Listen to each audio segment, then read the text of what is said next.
Shorthand English higher. Dear friends, I deem it a compliment to be invited to deliver the convocation address of this university. To be associated with its annual function is a matter of great pleasure to me. I heartily thank the authorities for this honor. In the field of religion and literature, this state has a unique history. If one looks back through centuries, one finds great personages born here whose works had a great influence on Indian life and culture. Today, the percentage of literacy in this state is the highest in the country. That in itself is a tribute to the people and the educational institutions of the state. It is true that the future of a country depends on the education imparted to its youth. The colleges are the chief instruments for providing to our young men and women the necessary equipment and capacity to face the challenges presented by the modern age. The education cannot be regarded solely as a means of realizing abstract ideas of culture, but as part of the processes of influencing men and women. Education can only be understood when we know for what society and for what social position the pupils are being educated. Let us therefore consider the nature and pattern of the society which we are striving to build up. That will determine the educational needs of our young men and women.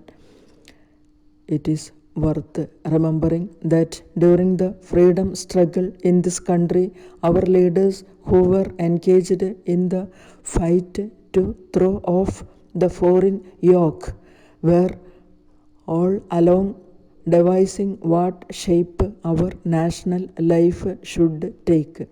They had formulated principles which became the preamble of the fundamental rights enumerated in our Constitution. Our Constitution does not generally specify the obligations of the citizens towards other citizens and towards the community. It is implicit that the rights belonging to the citizens have corresponding obligations. The citizen owes it to other individuals and to the community that he will allow the latter to enjoy those rights without any interference by him. In the present day world, no country can function in the void or live in isolation. Science and technology have placed weapons in man's hands which can exterminate mankind itself and all that man has achieved so far. The idea of democratic life is to project it into the international sphere also. India has to play a role in the affairs of the international community. She is enjoined by her constitution to endeavor to promote peace and security and to maintain just and honorable relations between nations. Peaceful methods must be employed for the settlement of differences and disputes between nations.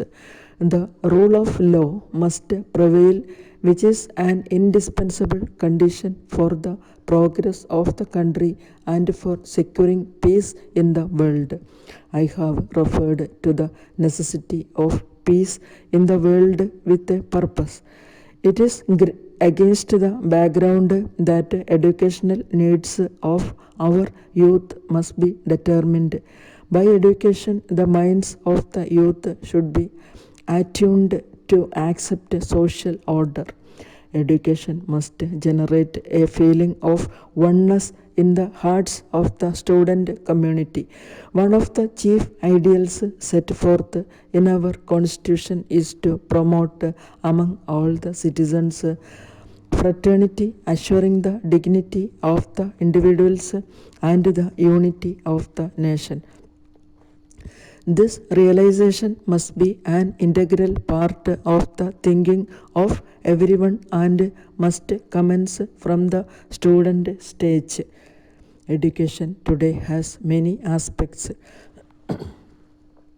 The subjects taught are growing in number and present a diversity of character. Interests of education will be better served if discipline is maintained at all levels. One word about student discipline. It is distressing to think how much time and energy is wasted, which may be utilized in the acquisition of knowledge and for constructive purposes. This subject has been discussed at seminars by education experts. All of us accept it, but no effective solution is found. Unless each one of us strive and find out remedies for student unrest with suitable steps to put an end to the sort of growing disease, country cannot progress positively. I may now address a few words to the graduates who will take degrees today. Some of them may outline their studies and some step out into the wider world and enter life, as they say. In any field, it is essential to note that a constant devotion to the work is a guarantee of success. You will have to contribute to the economic and social progress of the country. In course of time, you will have occasion to study why the rate of progress in some countries is much higher than in India. Your efforts to make the country progressive are very much indeed.